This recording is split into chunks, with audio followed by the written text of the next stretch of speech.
मिलकर आज तिरंगे को फहराए। हिंदुस्तान के नक्शे को हम आज यहाँ दिखलाए। सब बच्चे मिलकर यूं ही मन मुस्काए।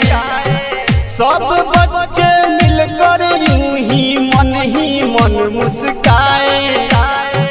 ये भारत है देश हमारा, इस पे जान लुटाए। यही है जान मेरा, यही पहचान मेरा। यही है जान मेरा, यही पहचान मेरा।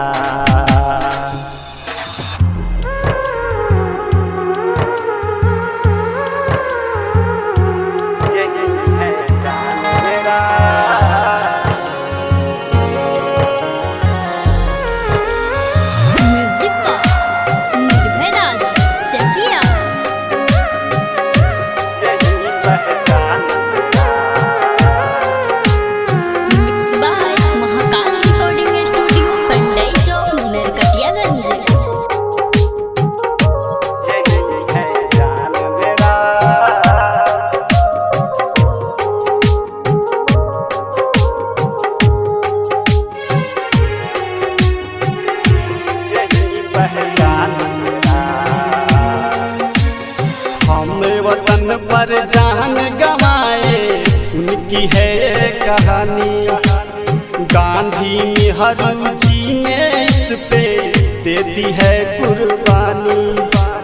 बढ़त गए कदम नर के फिर वो लौट के ना आए।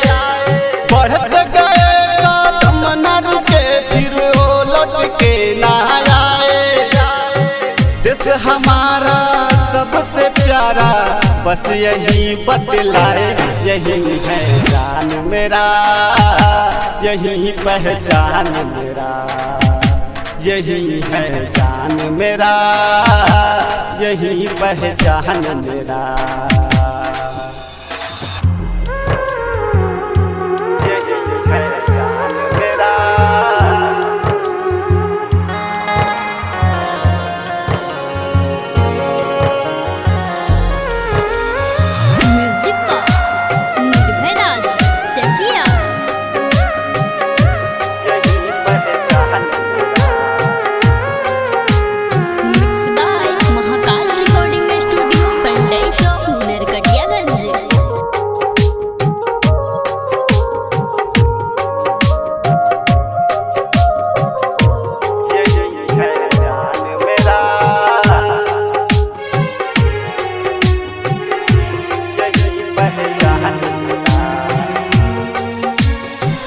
गड़ की जब गूंज उठी तो देश मेरा मुस्काए।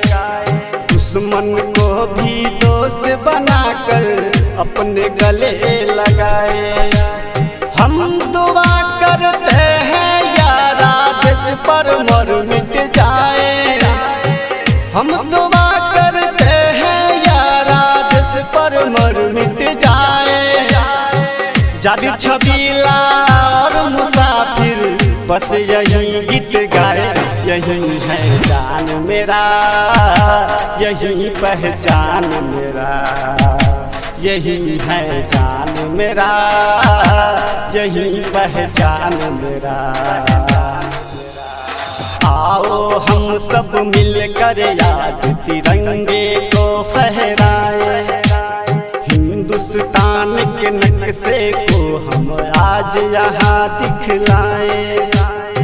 सब बच्चे मिलकर यूं ही मन मुस्काए। सब बच्चे मिलकर यूं ही मन मुस्काए। ये भारत है देश हमारा, इस पे जान लुटाए। यही है जान मेरा, यही पहचान मेरा। यही है जान मेरा, यही पहचान मेरा।